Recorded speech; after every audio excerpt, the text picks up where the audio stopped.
Welcome to episode 2 of Vinyl or Die. My name's John Mark Gray, and I'm here to talk to you today about my favorite album. It's Led Zeppelin 2.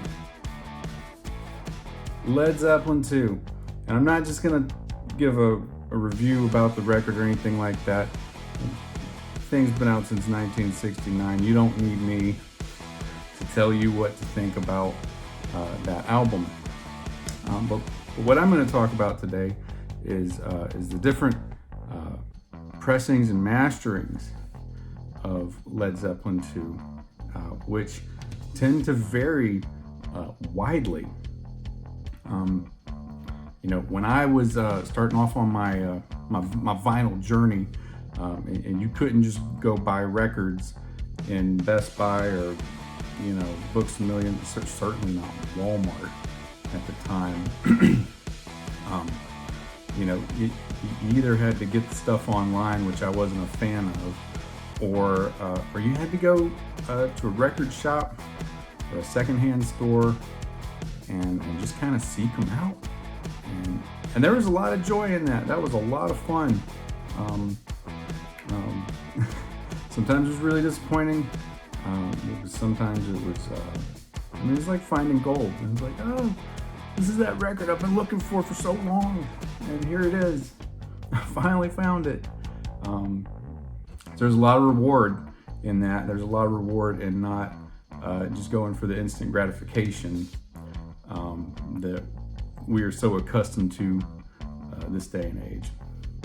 So I was digging for records, and I found I was in the city with Danielle, and we went to Peaches Records in New Orleans, and I found a 78 reissue of Led Zeppelin 2. I think it cost $35, and it was great. I was really excited to buy it, and I brought it home and rocked out on it, and it was like, oh, this is awesome. This is awesome. But something just kind of stuck with me, and I felt like I was not getting the full experience. For whatever reason, that pressing just kind of comes off a little muted, a little flat.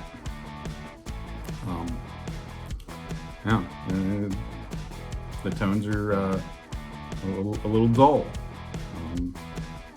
And it is what it is. And that's been the word on the street for years. So I'm not just making stuff up because I have magic ears or something. I don't.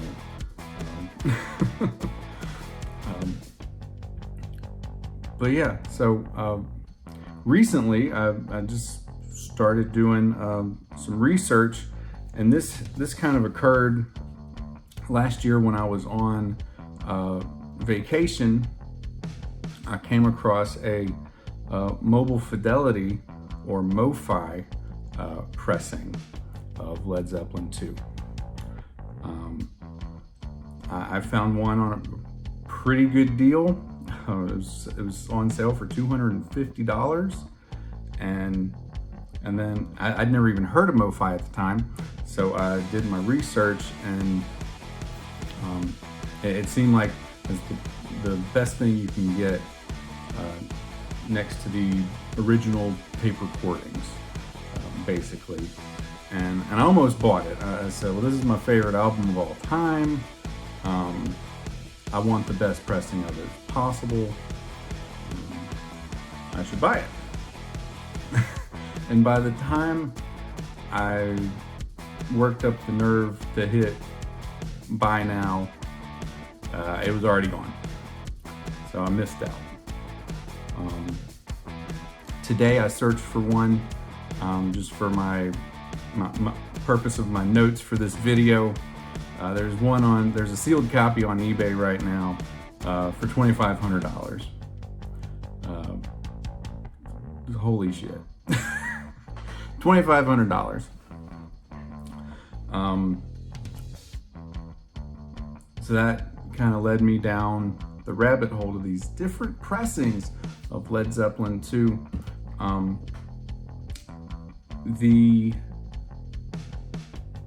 The most revered copy, I suppose, has got to be the Robert Ludwig master, the hot mix, as it's been known. I actually found one on eBay today for $99 at auction, so that price very well could go much higher. I saw several copies in the $400 to $500 range, all the way up to $1,200 today. For one copy, Led Zeppelin 2. So that's crazy. But the purpose of my video today, now that we're 6 minutes in, my goal was to find the best pressing, best price. So again, I already told you about the 78 reissue. Very recently, I came across and bought a 1975 pressing. It was an RCA Record Club pressing. But the guy who owned it was an audiophile, and he said, you know, it's a great copy. This is the one that I listen to, you know, when I'm not worried about playing this record too much, but I want to enjoy it. It sounds really good. Again, $35. All right, I said, well, that sounds good to me. Send it my way. So he did, and I have it now. And I played the two back to back, the 78 versus the 1975.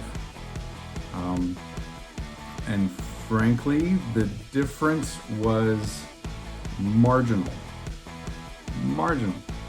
The 78 was better, but not by much. I mean, you could definitely hear differences. I was kind of driving myself crazy. I was like, are these the subtle differences that I'm supposed to be, you know, listening for? You know, as someone who appreciates high quality audio, it kind of drove me crazy. It really did. And then YouTube, I started going down a rabbit hole, and YouTube came to the rescue. I found a video with a side-by-side comparison. Robert Ludwig hot mix, mobile fidelity was on there, UK pressing, Japanese pressings, and there was a couple others. But very notably was the 2014 remaster. And I will just say this, that Jimmy Page did an incredible job.